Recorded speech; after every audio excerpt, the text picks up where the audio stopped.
Herkese merhaba. Mürekkep ve kağıta hoş geldiniz. Bugün zamanın ve coğrafyanın ötesine geçen, Doğu'nun bilgeliğini Batı'nın keşfetme tutkusuyla harmanlayan eşsiz bir romanla karşınızdayız. Amin Maluf'un Semerkant'ı. Bu kitap sadece bir aşk hikayesi ya da tarihi bir macera değil.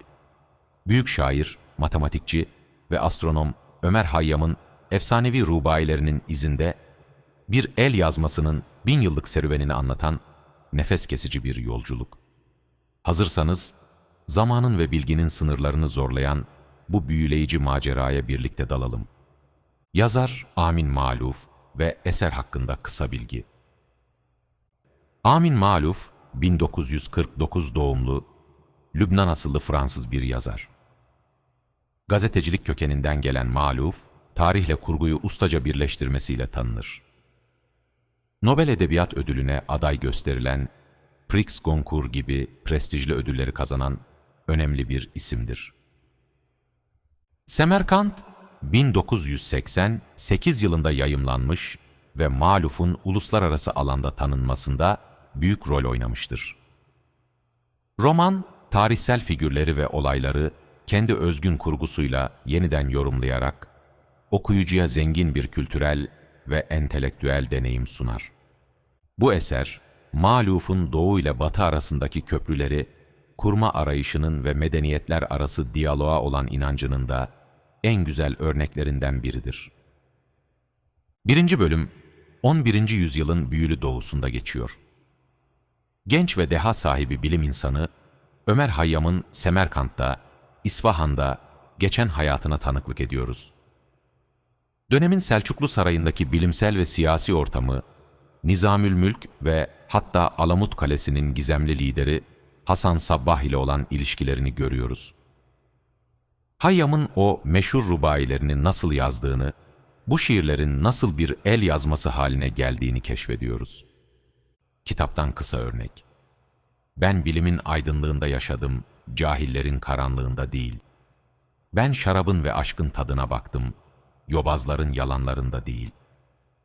Bu rubailer sadece aşkı değil, hayatın anlamını, zamanın geçiciliğini ve varoluşsal sorgulamaları da barındırır.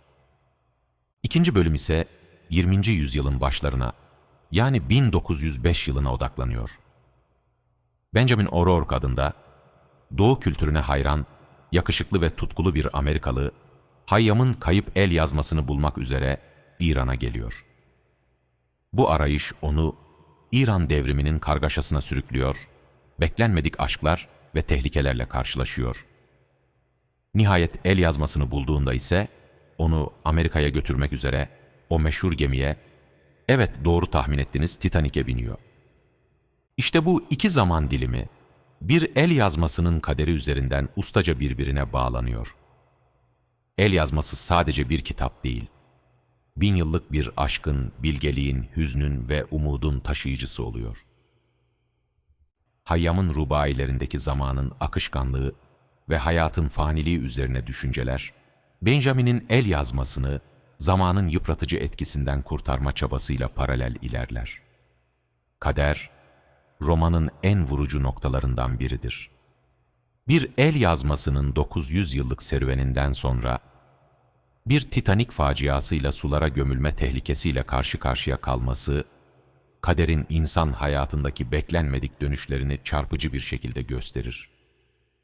Maluf, adeta şunu fısıldar: tarihin her anı, bir önceki anın mirasçısıdır ve geleceğin tohumlarını taşır. Titanik'in batışı, hem bir dönemin sonunu, hem de insanlığın kırılganlığını simgeler. Maluf, her iki zaman diliminde de Doğu ve Batı arasındaki etkileşimi, bazen yanlış anlaşılmaları, bazen de karşılıklı hayranlıkları ustaca işler. Ömer Hayyam'ın bilimi ve felsefesiyle Benjamin'in modern bakış açısı arasındaki diyalog, farklı medeniyetlerin birbirini nasıl zenginleştirdiğini gösterir. Roman, bu iki dünyanın birbirine muhtaç olduğunu, birbirlerini ancak anlayarak ilerleyebileceklerini adeta haykırır. Ömer Hayyam, sadece bir şair değil, aynı zamanda matematikçi, astronom ve filozof olarak dehasıyla parlar. Roman, bu üç alanın birbiriyle nasıl iç içe geçtiğini gösterir. Bilimle evreni anlamaya çalışan Hayyam, varoluşsal sorularını şiirle, rubailerle dile getirir. Hayyam'ın bir sözünde, ayın 14'ü bir gelseydi eğer, ne yıldızlar dönerdi, ne felek gezerdi. Dercesine, bilimin evreni açıklama çabasıyla, şiirin o evrene anlam katma çabası iç içedir. Bu durum, günümüzdeki sanat mı, bilim mi ikilemini de sorgulatır. Aslında bu alanlar, insanı anlama yolunda birbirini tamamlar. Roman, farklı zamanlarda yaşanan aşk hikayelerini barındırır. Ömer Hayyam'ın aşkları, Benjamin'in aşkları ve en önemlisi Benjamin'in el yazmasına, yani bilgiye olan tutkulu aşkı. Bilgiye ve kadim eserlere duyulan bu aşk, onları zamanın yıpratıcı etkisinden kurtarma çabasını doğurur. Bir el yazması, nasıl olur da binlerce yıl boyunca aşkın, bilgeliğin ve acının taşıyıcısı olabilir? Hem 11. yüzyılda Selçuklu Sarayı'ndaki güç mücadeleleri, Haşhaşinlerin siyasi etkisi, hem de 20. yüzyılın başındaki İran'daki siyasi çalkantılar, romanın arka planını oluşturur.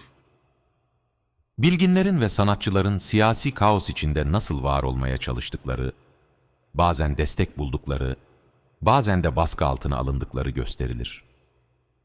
Bu durum, sanatın ve bilimin siyasi baskılar altında nasıl kırılgan olabileceğini, ancak aynı zamanda nasıl direnç gösterebildiğini ortaya koyar. Semerkant, 1988'de yazılmış olsa da, bize tarihin sadece geçmişte kalmış olaylar, zinciri olmadığını, aksine sürekli tekrar eden temalarla dolu, yaşayan bir miras olduğunu hatırlatır. Bilgiye ulaşma çabası, kültürel mirasımızı koruma arzusu ve aşkın dönüştürücü gücü, bugün hala geçerliliğini koruyor. Maluf, bir el yazmasının yolculuğu üzerinden bize kendi kültürel köklerimizi, kimliğimizi ve insanlığın ortak hafızasını sorgulatır. Bu romanı okurken, bir kitabın sayfaları arasında 1000 yıllık bir hikaye nasıl yaşar? Sorusu zihnimde yankılandı durdu. Ve anladım ki, bazı hikayeler tıpkı Hayyam'ın rubaileri gibi zamanı ve ölümü aşar. Siz Semerkant'ı okudunuz mu? Okurken Ömer Hayyam'ın dehası mı, yoksa Benjamin'in azmi mi sizi daha çok etkiledi? El yazmasının yolculuğunda sizi en çok şaşırtan ne oldu? Yorumlarda bu büyüleyici sohbete katılmayı unutmayın. Sizce hangi kadim eser, günümüzde hala bizim için kayıp bir el yazması niteliğinde olabilir? Bu tarihi ve edebi yolculukta benimle beraber olduğunuz için teşekkür ederim. Video hoşunuza gittiyse beğenmeyi, daha fazla edebi analiz için Mürekkep ve Kağıt kanalına abone olmayı ve bildirimleri açmayı unutmayın. Bir sonraki dev eserle buluşana dek bol okumalı ve düşündürücü günler dilerim.